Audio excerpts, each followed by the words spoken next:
And the angel soared, its elegance forgotten in this cosmos, insignificant yet significant in all its glory.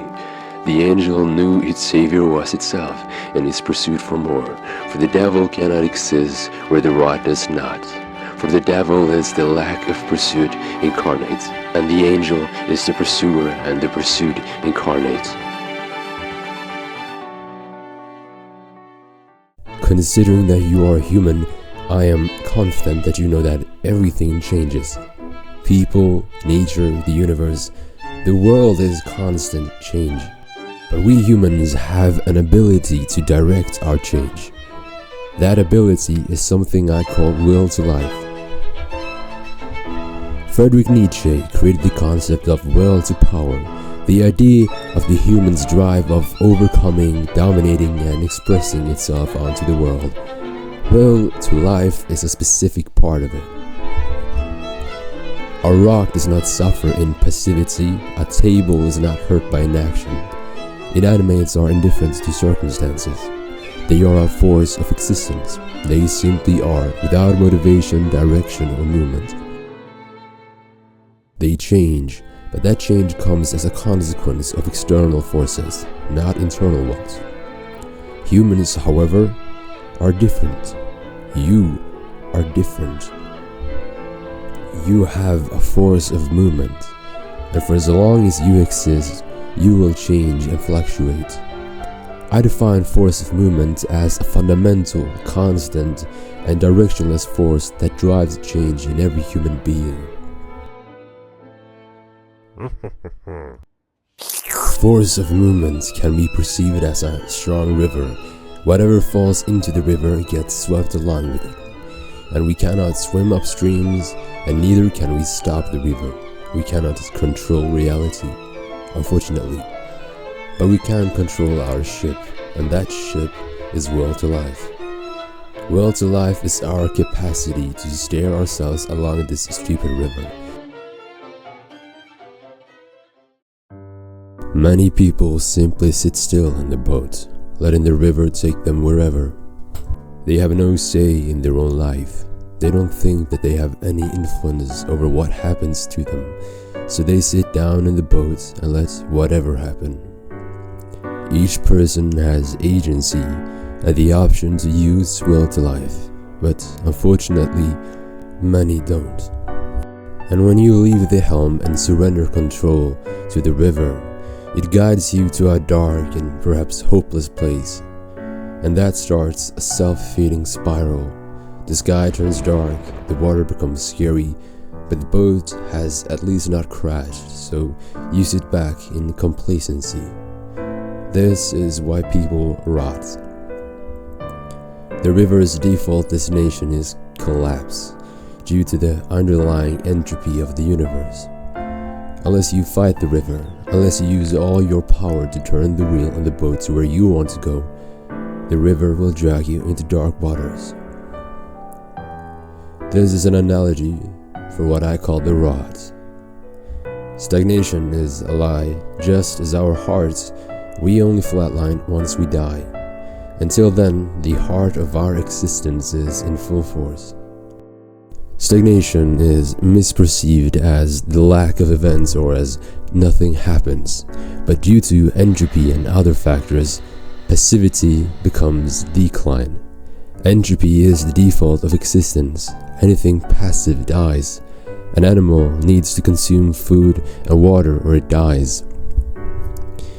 A clear example is if your body does not exert energy to stand up, it will fall over. The default is that anything above the mean falls to the mean unless effort is exhausted to remain above it. Entropy drags us down, but change is also caused by other factors. You are biological. Your body is constantly adapting to its environment and its current situation. You are psychological, so your mind is rewiring itself every moment. And you are existential. Your identity is constantly being shaped and reshaped. Something that also causes more suffering is our memory. We know who we've been, and also our anticipation of the future, our projection of our future self.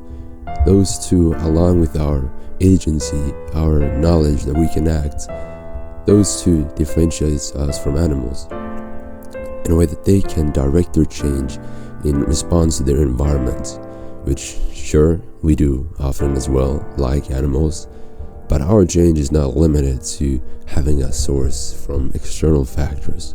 We have a say in how we use will to live. But our memory, anticipation, and agency causes something else within us. When we fail to become, when we let the river take control of our ship, we are not only in decay, we are also in disappointment of ourselves. And that disappointment turns into hopelessness, despair, anxiety, and shame, which perpetuates the negative cycle of passivity and entropy. Rot is passivity, and rise is effort against entropy.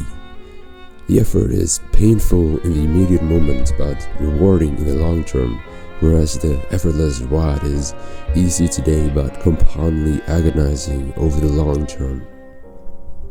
And before we end, what does world's life look like practically in a person?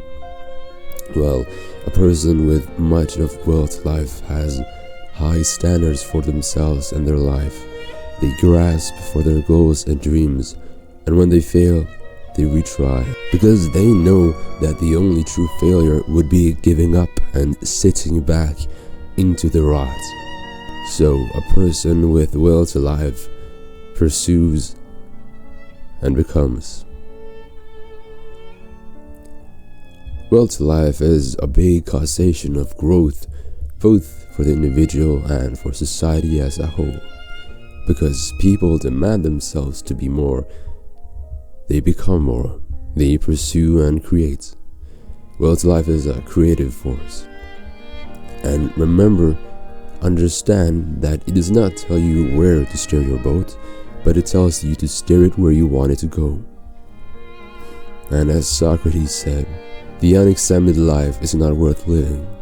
You and I, as far as we know, have only one life, and thankfully we most likely have the agency and power to make it into what we want it to be. That is will to life, the battle for yourself. If you want more for yourself and you want to be a better person, you can become that. All it takes is one attempt, and then one more.